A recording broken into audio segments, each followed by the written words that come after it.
Today's hearing will look at the effects of drug use in horse racing, how it impacts the health and well-being of jockeys, and whether adequate rules and uniform enforcement exist to prevent doping in horse racing.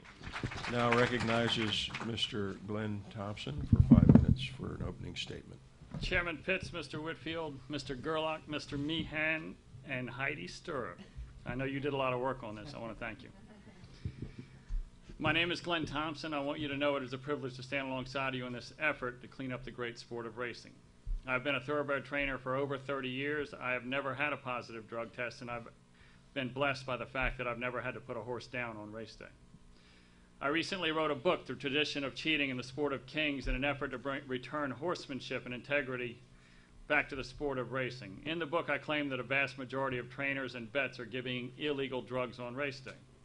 Since my book came out in November, not one vet and not one trainer has stood up to challenge my claims. There's a culture of drugs that has taken over racing. Anyone that has chosen to train horses in the last 35 years would have a very difficult time avoiding the trap that we, and I include myself in this group, have fallen into. I do want to be clear, I do not give illegal drugs on race day. When I hold a trophy in the winner's circle, it's mine. I won the race. From the time you start your first hot walking job until you take out your trainer's license, you were taught if a horse has a problem, you do whatever it takes to get them healthy for the race. If there's an ankle problem, you give that horse Bute. If a horse bleeds, you give them Lasix. If a filly's in season, you give her a shot to take her out of season. Back before the use of drugs became so common, we had answers to these problems that did not require medication. Back in the day, we used horsemanship and patience and time to overcome our problems. But just like everything else in today's world, we fell into the trap of the quick fix. Thus, our horses and every aspect of racing has suffered.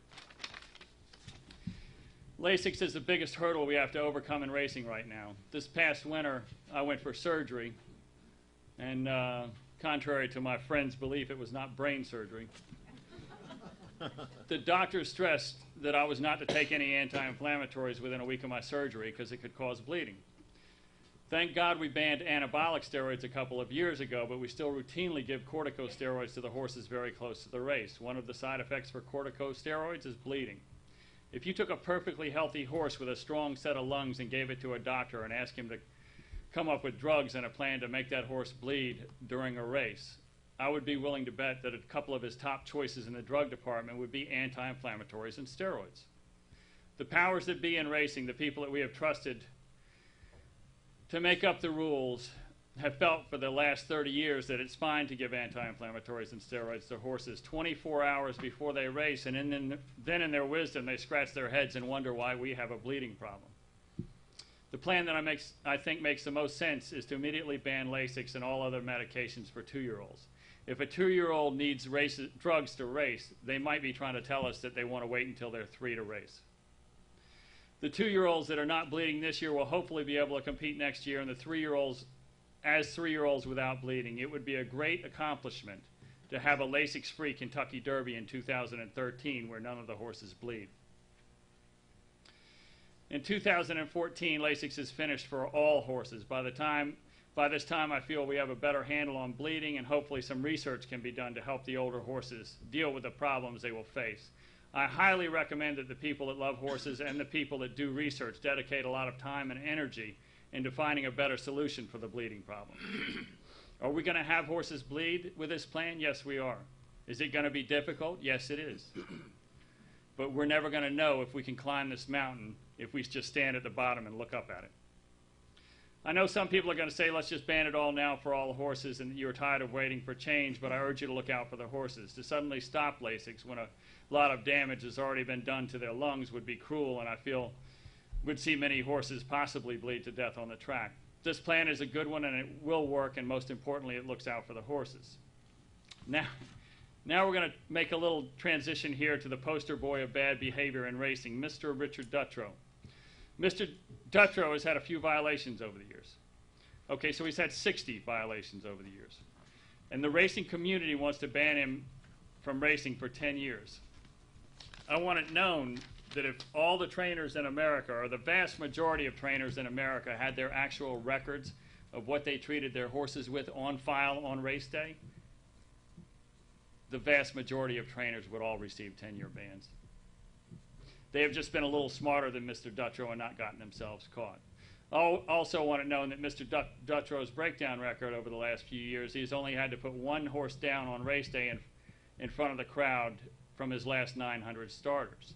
Many other very prominent trainers have had to put several horses down on race day, several. My question to you, who's worse, the guy that has several rule violations or the guy that routinely has horses break down?